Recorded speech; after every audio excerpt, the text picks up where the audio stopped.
Welcome, Jet fans, to another episode of the Jets Life podcast. It's Patriots week, and it's a week that, being a Jet fan growing up, this was always a week that we looked forward to. At least in my earlier life, when we always had competitive games against the Patriots. But as of late, it's been kind of talked about excessively over the past week. The 14 game losing streak that we have currently going against New England. A lot of games where you know blowouts were definitely involved. Even the close games couldn't pull it off at the end, obviously. Hence why that streak is still active. And then we could just go back to last year, first year where we really, I mean, me personally, and I think most Jet fans can agree, was a season where we really thought not only could we beat them, but we can likely sweep them from the talent aspect of our roster compared to theirs. Unfortunately, in the first game, there was multiple calls that really kind of dictated the trajectory of that game, coupled by some Zach Wilson mishaps at the end of in the second half. Really never got the ball rolling in the second half once New England took the lead. Um, it was kind of over from there. And obviously, the game in New England where we only scored 3 points and only allowed 3 points defensively. The game ended on a late punt return to wrap things up for New England. I think it was 3 seconds left in the game. We got the kickoff, and basically Elijah Moore just ran out of bounds with time expiring. But either way, that's neither here nor there. Um, but we go into this game again. You know, all the panelists and everything is showing that the Patriots are favored in this game. But I think that more comes with what happened with the Jets last week versus what the Jets are capable of. I do still think the Jets are a more talented roster than New England overall. I mean, you can go position by position. I think we have the better receiving core. Um, Quarterback is based. I mean, I guess you give it to Mac Jones just because of what he was able to do in his rookie year, but that's more or less a tie in my eyes. We'll give it to New England on that one. Running game, I would put us in favor there. And then defensively, Patriots are always going to come with a strong defense, so I would put that more or less a tie there as well. Um, but again, I think that we kind of hold the upper hand there with the skill players, the skill position players that we have on the back end with our defensive line. This really comes off as a game that you know it's a get right game for this team. It's at home. Time to really like put this 14 game winning streak for New England to bed. Let's get a victory. Let's get to 2-0 in division. Let's get to 2-1 on the season. Last week at Dallas, um, you know, it was an awful game. I think you look at it overall, the entire team really didn't come out to play to what we expected. It was not same atmosphere as Buffalo. Gave up a touchdown right out of the gate. Um, Zach didn't have a great game, but I think that again, you look at the box score, 3 interceptions. When you look at that, it's like, oh, he had a terrible game. A lot of those interceptions came late in the game. Um, I mean, overall, I mean, if you really look at the way Zach played, I think he actually played better than the stat line says. I think he kind of stood in the pocket, which I think is really something that he's lacked throughout his career with the Jets. I feel like anytime pressure got in his face, and I think there was a player too where he did do the same thing, whatever. But when you look at him historically, I mean, he's just been one of those guys that just as soon as pressure comes through the pocket, he's running 20, 30 yards down in the backwards. He did that against Buffalo on one play and then ended up throwing across his body. Fell incomplete, but that was a pass that was in the vicinity of, I believe it was Alan Lazard that was down there. Um, so I mean, he's getting out of the pocket. He's trying to make a play, which I mean, overall is what he's always been trying to do. But in this game, you saw him kind of step up into the pocket, using his feet to gain yards, gain first downs. Something that we really haven't seen from him, and I'd like to see him continue to grow in that aspect because let's be honest. New England has been a thorn in his side since the day he came in this league. They played him in week 2 of his rookie year, and that was his 4 interception game. The second time they played him, I felt like he was playing decent to start off that game, and then he had to leave the game with an injury. I think it was Judon that got him on a hit, and basically took him out. I think it was back-to-back plays, actually. There was one play was a late hit that the refs didn't call, and then a couple plays later, Judon came in with what was a legal hit, but maybe some ill effects from the way he fell on that first hit. Who knows? Had to miss some time after that, and then last year, obviously, we talked about it. The three interception game against New England in the first meeting. In the second half, didn't have the game that he wanted, and then the second game, just absolutely nothing offensively was able to be done. I think that was no, that was a couple of games after, but that offense at that point in the season, it just really seemed like that was when the injuries started to catch up to this team, and it just became too much for this team to handle, and that's what Bill Belichick does with his defenses. He's going to attack your weaknesses, and when you look at this team right now, um, you know, Zach Wilson really this if Zach really wants to put all this like garbage to rest, because I think that while he hasn't been a great quarterback, I think he has been better this season. Again, couldn't really get worse from what it was last year. He has been better. Um, in the Buffalo game, he did throw out one stupid interception, and he did have that play I referenced earlier where he kind of ran backwards. But overall, he did his job. He managed the game, was able to be efficient. Is that what you know, mortgage a second overall pick to get? No.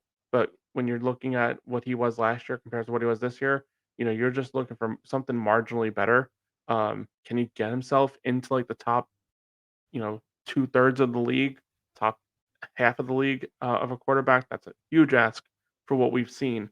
But if he can just, get himself out of that bottom tier that he's in right now and just play some efficient football with the weapons around him and the defense on the other side of the ball, um, the sky's the limit for what this team really can be.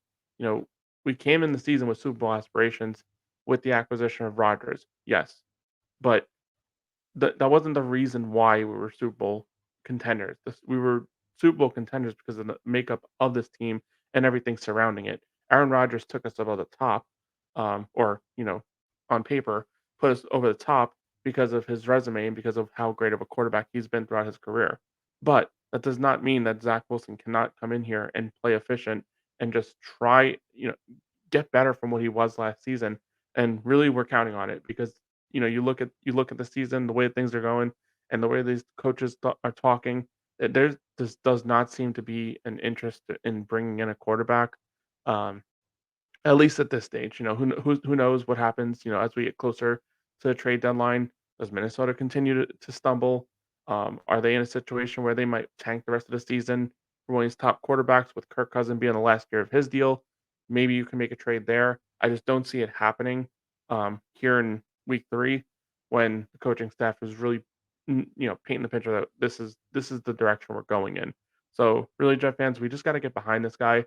I think it's been said on multiple occasions. This is our quarterback moving forward, whether you like it or not.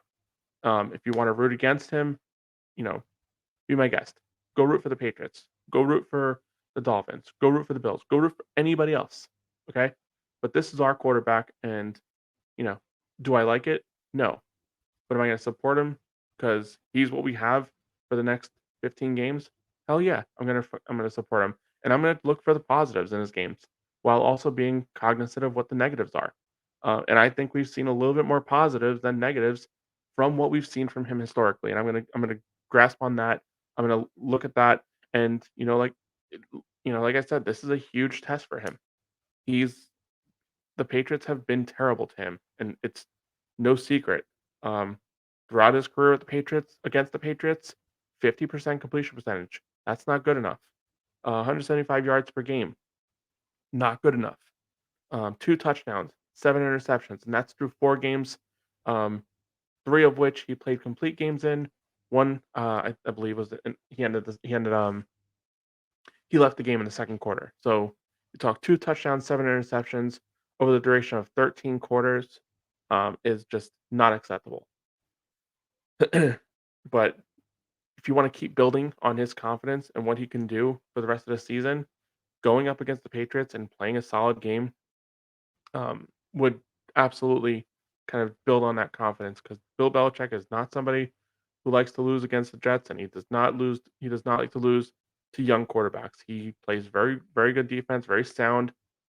His team is always prepared, and there I would expect nothing less in this game on Sunday. So, off of the quarterback for a little bit. Just want to go into like other position groups here. This is going to be Breece Hall's first start against a Bill Belichick ran defense. I referenced earlier that when the Jets played the Patriots in the second go around, I think the first game they had was after the Denver game, and that was after the injury. Oh no, first game was after the Buffalo game, which was our second game without Breece. And then a couple weeks later, we play the Patriots again. And at that point, injuries really started catching up to this team.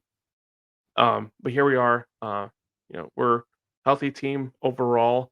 I know Dwayne Brown missed some time practice this week, um, and that offensive line did not have the kind of showing you would like last week against Dallas. But again, Dallas made the Giants look terrible.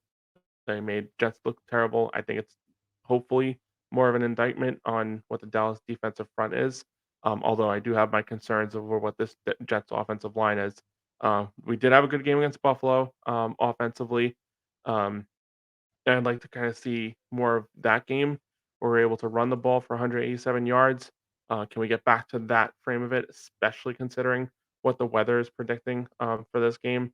We're looking at 15 to 60 mile per hour winds, and from what I'm seeing from the forecast, it looks like it's going to rain and it's going to rain a lot on game day. Reminds me of the game I went to last year in Chicago. It just rained and downpoured the entire time, but the Jets were still able to get some momentum in the passing game. Mike White had a fantastic game in that game. Garrett Wilson had 2 touchdowns. Um, does that mean this team is going to come out passing? I really don't think so. But in the same instinct, you look at what the Patriots did a couple years ago in a similar game. Poor forecast against the Buffalo Bills. Mac Jones threw 3 passes and they ran all over the Bills. Ended up winning that football game. So I would expect a similar type of game plan here. Um, Although Mac has done better in his first couple of games this season, the Patriots are getting the ball out of his hands very quickly with the short intermediate routes, and you know that's something that we really gotta look at with this team as well. When you kind of look at what the Dallas Cowboys did against the Jets, there was nothing flashy, nothing spectacular. They basically did you know what Robert Saleh has basically said since he's been here. You know, we're gonna play technically sound, but if they want to move the ball, they got nickel and dime us throughout the the entire drive, and they have to find touchdowns that way. That's what Dallas did. They The first drive with it, I want to say like a 13 play drive. Second drive was or the second touchdown drive was a very similar drive. Um, at the end of the half, just basically taking what the defense gives you, a couple of yards at a time, couple yards at a time, and the Jets basically allow that to happen. And I think as you're going to see the season progress, we're going to reach a point very similar to what we had last year, where with Zach Wilson at quarterback, unless he takes a step that we don't foresee, or that you can't really envision right now. I mean, if he takes a massive step and turns into a top 15 quarterback, then things are going to change. But if he's taking these gradual steps and slowly progressing himself to top 20 quarterback, which is what I would like to see out of him this year, would be great. If he can get to that point, teams are just going to do exactly what Dallas did.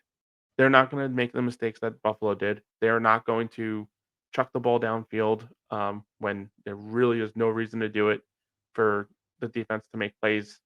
3 turnovers in that game through the air, and then the fumble recovery.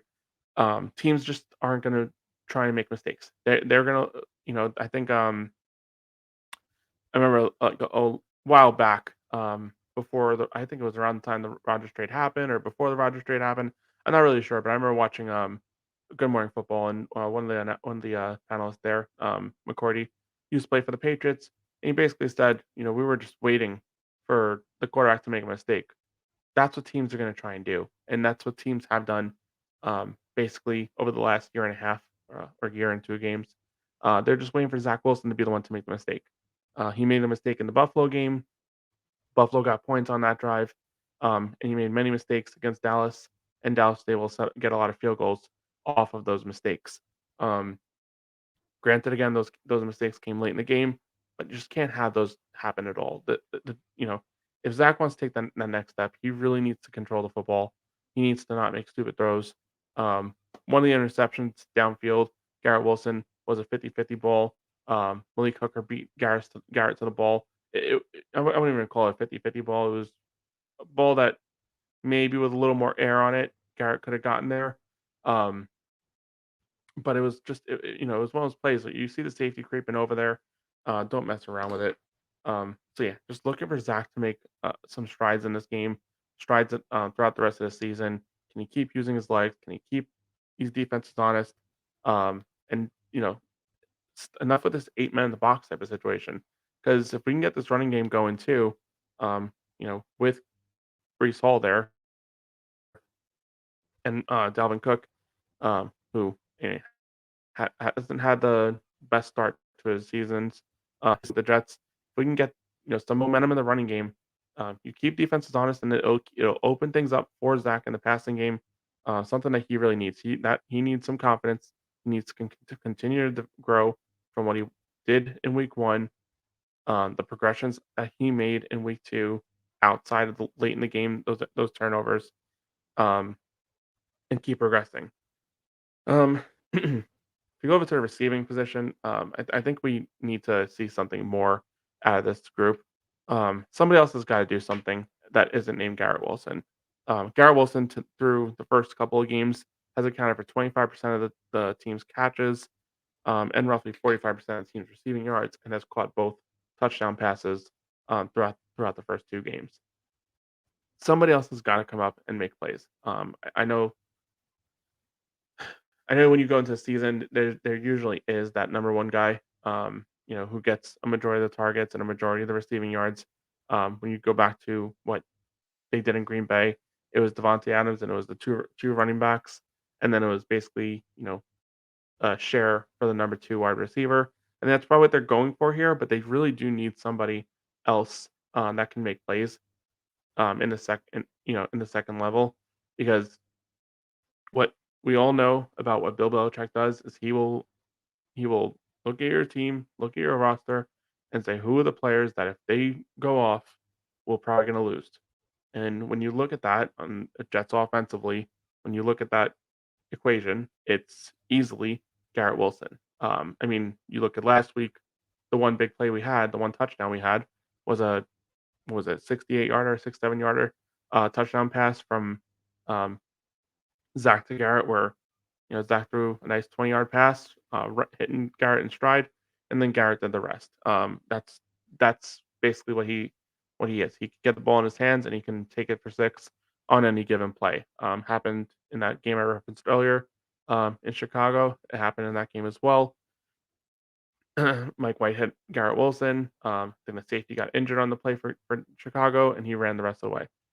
Bill Belichick is not going to let that happen. He's going to have two players eyeballing, and sometimes three eyeballing Garrett Wilson on any given play, especially when the Jets get into a third and long. He's going to give looks like Garrett Wilson is not covered, hoping that Zach makes the mistake. You know, somebody else needs to be able to get open. Somebody else needs to be able to get, um, you know, for Garrett Wilson to hit them in stride and make a big play. It's not we're gonna get into a situation if Garrett Wilson's the only one that is continuing to do stuff. We're gonna get into a situation again where it's very similar to what we've had the last 14 times against this team. Um, you know, just confusion. We've had the seeing ghost games from Sam Darnold. We've had you know just quarterback after quarterback just having struggles beating the Patriots. And you know, if we cannot figure out something with this offense from a receiver standpoint, can Conklin get better involved in the passing game? Uzama has not been nearly.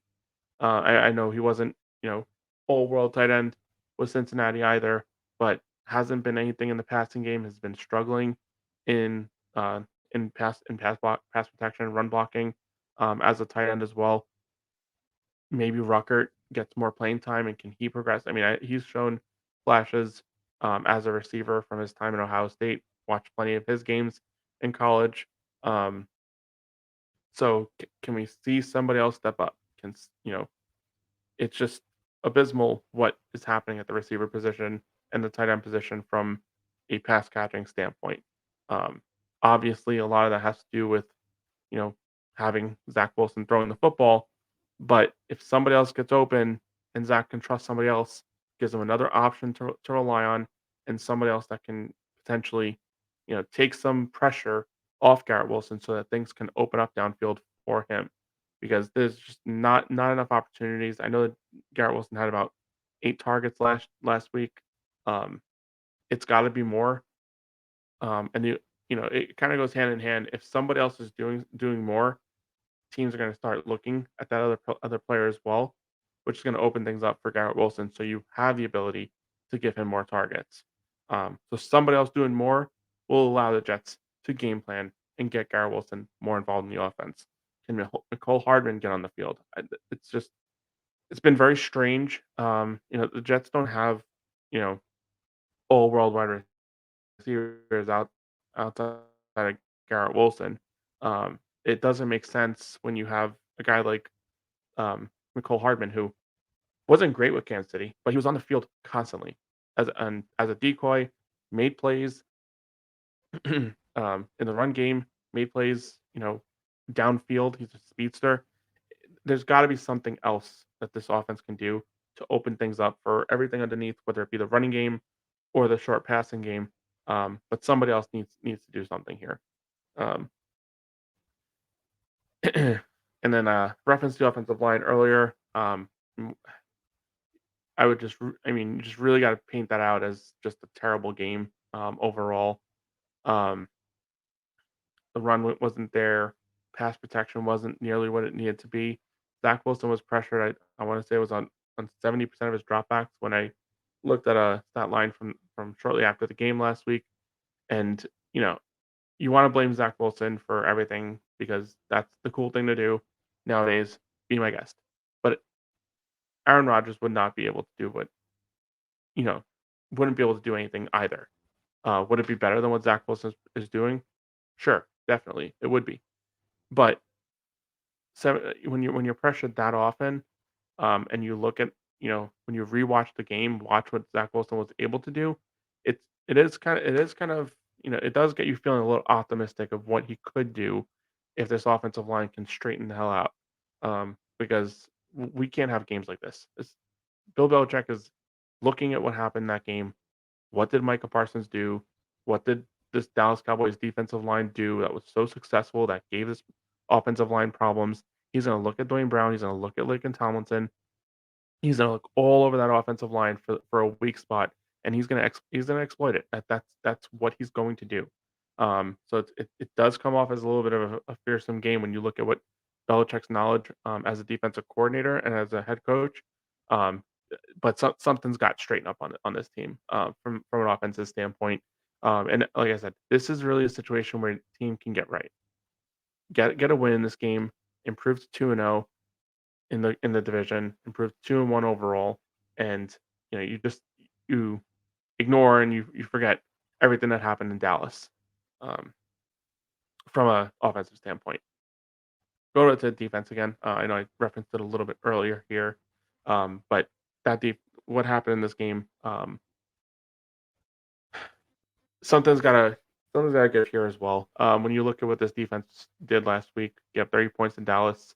Two of those, 14 of those points came off touchdowns, and the rest on field goals. So the Jets defense did a fantastic job when it got inside the red zone and the field shrunk down a little bit.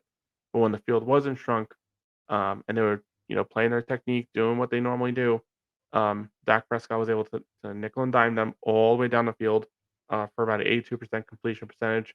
Had 2 touchdowns, no turnovers. Yes, Sauce had a chance on an interception that had he caught it, he'd probably still be running at this point. So if you want to force teams into more mistakes, you'd like to see this team kind of take a step forward and really kind of work on shrinking the field down a little bit. I think it becomes a little easier when you're playing a guy like Mac Jones who, isn't very known for his deep ball ability. I mean, you just went toe to toe with Josh Allen a couple weeks ago, who is a top five quarterback in this league for sure. And then had that game against Dak and Dallas, which no disrespect to Dak, but he's not Josh Allen. Um, but that offensive line was able to give him time, which for Josh Allen that wasn't the case. Um, and whenever you're going up against the Patriots, I mean, it always seems like their offensive lines are well coached and are able to kind of handle pressure in many different ways. Um, the Jets don't have an overworld edge rusher, so why in the hell did we pick a guy in the first round, 15th overall, and not play him? It just more and more as you look at what the Jets are doing from a defensive standpoint, it's very schematic and it has worked, but we're missing that next step. We are missing the sacks. I mean, I'm throwing away the first game for a minute here. That was a fantastic game, and more games like that would be awesome. But you can't really have a game like last week. No turnovers, one stack. Am I really expecting this team to get like 2 or 3 stacks a game? No. But even the pressure wasn't there. I didn't see Dak really frustrated at all. I didn't see Dak really like kind of needing to get out of the pocket too frequently. There was that possession in the first drive of the game where the Jets did bring in the pocket, whatever, but there was a running lane that Dak took advantage of. It just needs to be a little bit more cleaned up. It needs to be more defined. And when there's turnovers available, we need to grab them. You know, the one knock on Sauce throughout his rookie year, and there wasn't many, was he didn't have a lot of interceptions. A lot of passes defensed, not a lot of interceptions. He was fantastic as a rookie. This year, I was really expecting for him to take that next step and turn some of those passes defensed into interceptions. And last week, he had a shot. Had he intercepted it, um, he would have ran down the field, 14-10 us. Instead, Dallas gets a first down. They continue to march. They score a touchdown. They get the 2-point conversion. Scores 18-7, and then going into the half, 18-10 when Zach let us down for our last points of the game on a field goal drive. Just things got to get cleaned up. The specials are still doing well. I didn't see many issues on the special side, but I wouldn't really expect it when you have Morstead back there, and we didn't have many kicks. Sievert made both of them. So really looking forward in this game. You just want to see everything that went wrong last week to be cleaned up. I mean, even from a tackling standpoint, um, when I would say when I knew something was going on was when Quincy Williams missed a tackle. That guy is basically what you want out of a linebacker and hard hitter.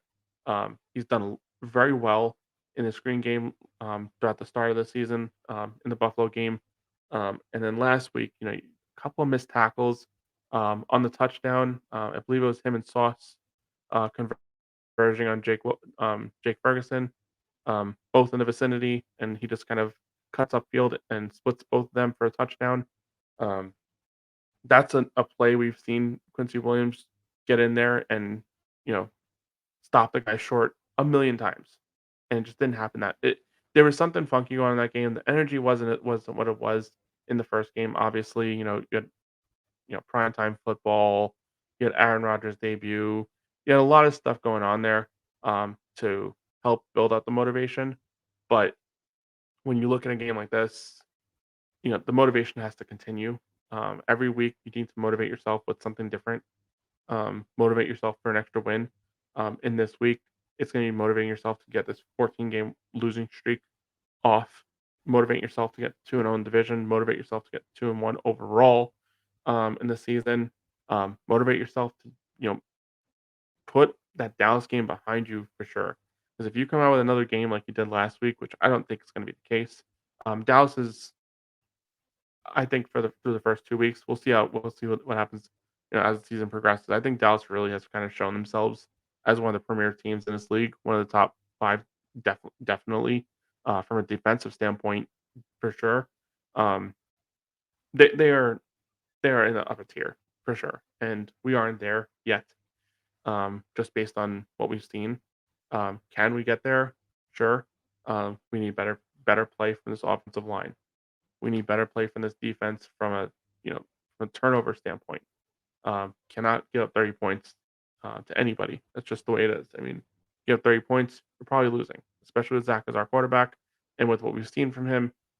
There's not gonna be many games that Zach is going to win when the defense is getting up 30 points. Just not the case.